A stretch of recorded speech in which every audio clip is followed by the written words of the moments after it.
Timbul. Beristilahnya cepat clear gitu loh. Oke, begini.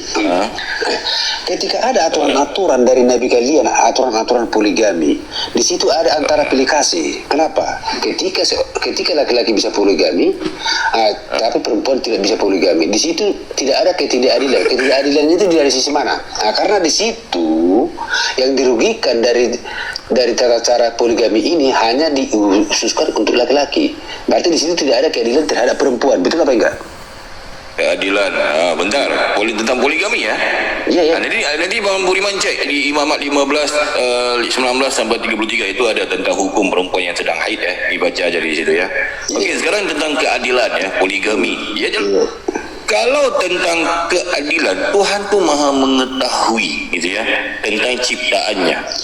Kenapa hanya laki-laki bisa poligami? Kalau begitu pun aku bisa tanya kepada Bang Budiman kan, keadilan.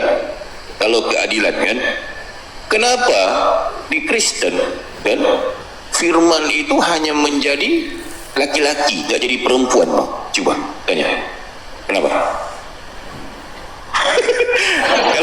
Kalau di Kristen, kenapa hanya laki-laki yang menjadi firman?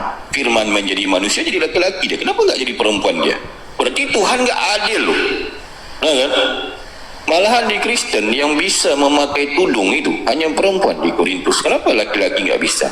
Malahan perempuan di Kristen hanya harus berdiam diri. Kan? Perempuan kalau dalam jemaat harus berdiam diri. Kenapa laki-laki nggak bisa berdiam diri? Hanya perempuan aja. Itu nggak nyambung, Bang. Ini mengenai tentang keadilan antara poligami yang kutanya, bukan mengenai. Iya, ini kan tentang keadilan, bukan.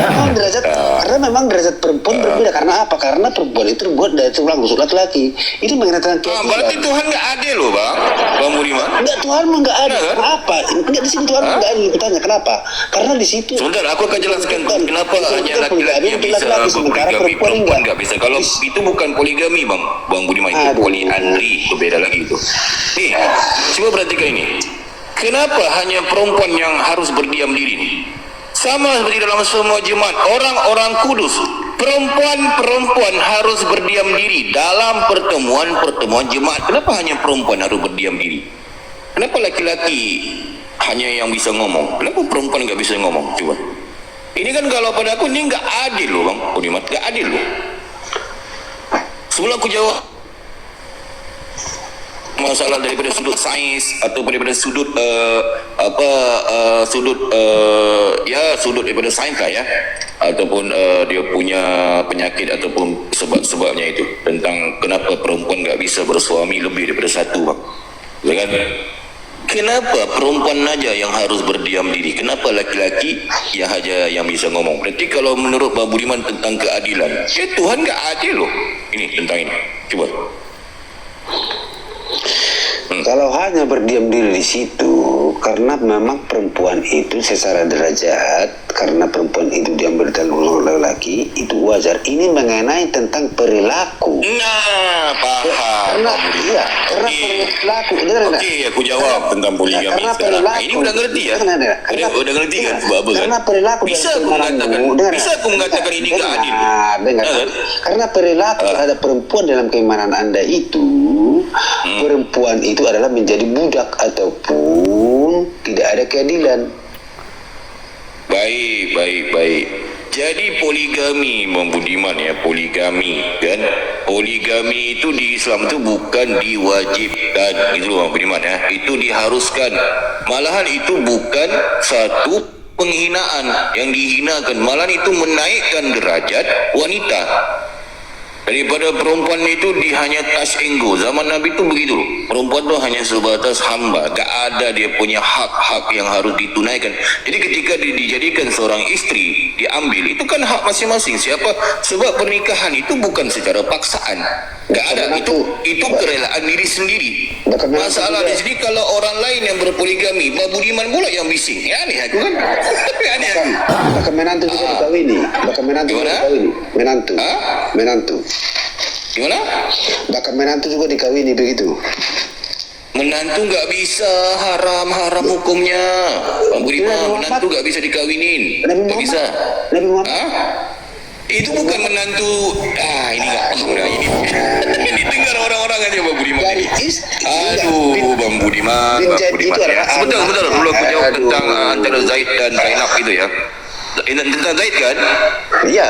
Karena Jadi anak harus Muhammad Zaid. paham di situ. Tapi sebelum aku ke situ, aku jawab dulu tentang poligami ini. Poligami bukan merendahkan. Poligami itu nggak diwajibkan, itu hanya dibatasin. Sebab hanya di Islam yang mengatakan nikahilah hanya satu, hanya di Islam. Gak ada kitab-kitab lain mengatakan nikahilah hanya satu, gak ada. Hanya Al-Quran mengatakan nikahilah hanya satu. Al-Quran. Cuba Bang Budiman kasih aku satu data di mana kitab mana memberikan mengatakan nikah di Bible. Ada gak data? Cuba kasih aku. Di Bible. Ada gak? Di mana di Bible larangan poligami di mana? Larangan mengambil istri lebih daripada satu di mana? Tak ada. Tak ada. Malah aku bisa menunjukkan kepada Bang Budiman di Bible bisa loh poligami. Bisa. Kaget Bang Budiman kan? Aku ni bijaksana loh. Okey, sekarang kita kembali kepada menantu Bang. Satu-satu Bang Budiman. Itu Bang Budiman ya. Satu persatu Bang. Aduh. Jadi di Islam itu menikahi menantu tu haram hukumnya Bang. Itu ada di Al-Quran. Baca di surah An-Nur. Itu ada. Ya, semua lengkap di situ. Ibu enggak bisa dinikahi. Bapa saudara enggak bisa itu. Baca lengkap itu. Cuma lah kalau Bang Budiman mengaitkan antara Zaid bin Harisah dengan Zainab itu kan, itu hikmahnya apa hukum? Sebab Zaid itu bukan anak kandung Nabi.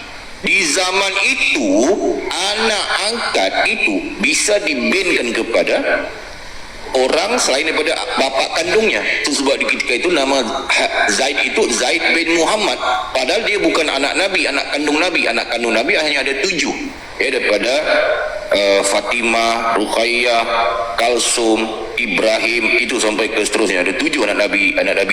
Selain itu bukan anak kandung Nabi. Zaid ini hanya sebatas anak angkat, sedari kecil Nabi menjaganya. Dan datang satu hukum, hikmahnya apa?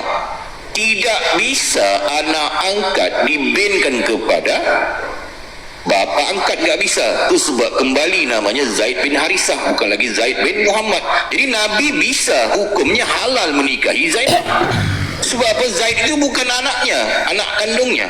Dan terjadi satu hukum ketika itu, anak-anak angkat nggak bisa dibenkan kepada bapa angkat, nggak bisa. Itu harus faham di situ Bang Budiman ya. Jadi Zaid itu bukan anak Nabi. Jadi Zainab itu bukan menantu Nabi. Bisa halal hukumnya menikahi Zainab itu. Paham ya Bang Budiman ya? Ya silakan. Oke. Paham. Oke. Begini Ayas.